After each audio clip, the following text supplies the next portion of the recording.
Hi అండి, అందరికీ good morning. ఈ ఎవరిదా ఈ ఇల్లు అనుకుంటున్నారండి? చెప్పాను కదండి, మీరు ముందుగా నా వీడియోలు చూసారో వారికి అందరికీ అర్థమవుతుందండి. చిన్నగంజాం వెళ్ళామని చెప్పాను కదండి. మా అత్తయ్య గారు వాళ్ళ చెల్లాయి కాలం చేస్తే మొదట మేము ప్రభాకర్ బావగారని వాళ్ళ ఇంటికి వెళ్ళి అలా వెళతామని చెప్పాను కదండి. ఇది మా అత్తయ్య గారు వాళ్ళ అక్కయ్య గారి ఇల్లండి.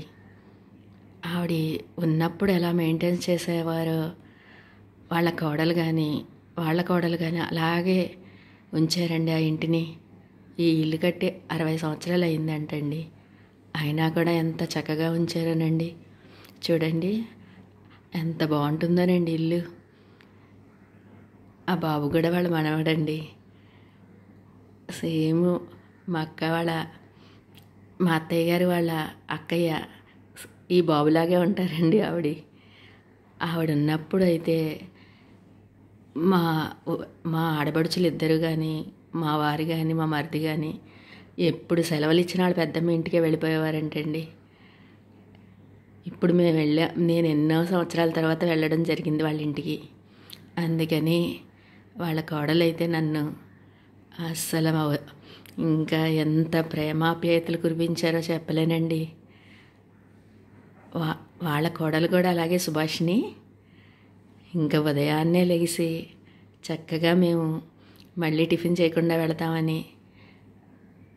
10 గంటలకి ఆ ఊరు వెళదామని రెడీ అవుతుంటే ఈలోపు ఎప్పుడు లెగిసిందో 5 రకాల టిఫిన్లు తయారు చేసేసిందండి.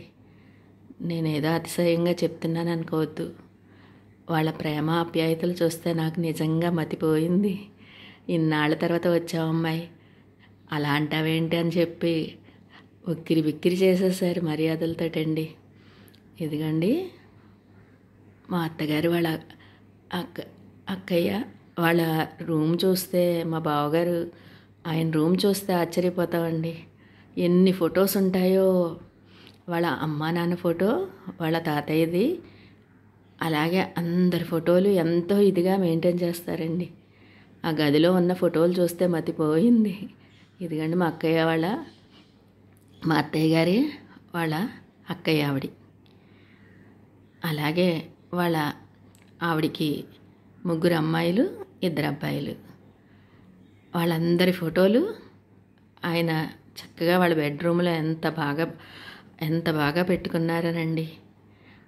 మా అత్తయ్య గారు వాళ్ళ అక్కయ్యకి 3 అమ్మాయిలండి. వాళ్ళ ముగ్గురు కూడా 2 అమ్మాయిలు ఆ ఊర్లోనే ఉంటారు, 2 అబ్బాయిలు ఆ ఊర్లో. కాబట్టి వాళ్ళదంతా ఆ ఊర్లో ఒకే మెయిన్ రోడ్డుగా ఉంటుంది. ఆ మెయిన్ రోడ్లోనే వాళ్ళందరి ఇల్లు ఉంటాయి. మేము వచ్చామని తెలిసి అందరూ వచ్చి పలకరించడమేనండి. అందరూ మా ఇంటికి రామ్మ అని పలకరించేసరికి నేను ఎంత ఆనందం వేసిందో. మా అత్తయ్య గారు వాళ్ళ అక్కయ్య వాళ్ళ ఆడపిల్లల 3 ఎంత ప్రేమగా ఉంటారో.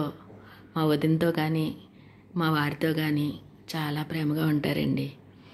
చూడండి వాళ్ళ పెరడు, అక్కడ తులసి మొక్కలు ఉన్నాయండి. ఎన్ని మొక్కలు ఉన్నాయో. వాళ్ళ ఇల్లు ఎంత పెద్దదంటే అసలు చెప్పలేమండి. ఆ చివరి నుంచి చివరికి నడుస్తూ ఉండి మనకి ఎక్సర్సైజ్లు అయిపోతుంది. నేను ఇంకా వివరంగా మీకు ఆ ఊరు కానీ అది కానీ చూపించలేను. నేను వెళ్ళిన సందర్భం వేరే కాబట్టి. లేకపోతే ఆ ఊరు కానీ అక్కడ పద్ధతులు కానీ ఇంకా నేను ఈసారి వెళ్ళినప్పుడు ఫంక్షన్కి ఏదైనా వెళ్ళినప్పుడు నేను చక్కగా మీకు వివరించి చూపిస్తాను. ఇదిగండి మా ఆడపడుచు, అలాగే చెప్పాను కదండి ప్రభాకర్ బావ గారు వాళ్ళ మా అత్తయ్య గారి అక్కగారి పెద్ద కోడలండి. ఆవిడ ఉన్నప్పుడు ఎలా పద్ధతులు మెయింటైన్ చేసేవారో, ఎంత ప్రేమాప్యాయతలు కురిపించేవారో వాళ్ళ కోడలు కూడా అలాగే చేస్తుందండి. ఆవిడికి కోడలు సుభాషిణి, ఆ అమ్మాయి కూడా అదే పద్ధతులు పాటిస్తూ ఎవరు వచ్చినా ఎంత మర్యాద చూపించడం కానీ ఇంకా అసలు చెప్పలేమండి. వాళ్ళ మర్యాదలు కానీ వాళ్ళ ఆప్యాయతలు కానీ. పల్లెటూరులో మర్యాదలు ఆప్యాయతలు ఇంత ఇదిగా ఉంటాయా అనిపిస్తాయండి. నేనేదో అతిశయోక్తిగా చెప్పడం లేదు. నిజంగా మీకు ఈసారి ఫంక్షన్కి వెళ్ళినప్పుడు వాళ్ళందరూ ఎంత క్లోజ్గా ఉంటారో అవన్నీ కూడా మీకు చూపిస్తాను. ఇప్పుడు సందర్భాన్ని బట్టి నేను కొంచెం ఎక్కువగా వీడియో తీయలేదండి. అలాగే అక్కడ టిఫిన్లు అవన్నీ అయిపోయాక మేమందరం బయలుదేరి వాళ్ళ ఊరు వెళ్ళడం జరిగింది. కార్యక్రమాలన్నీ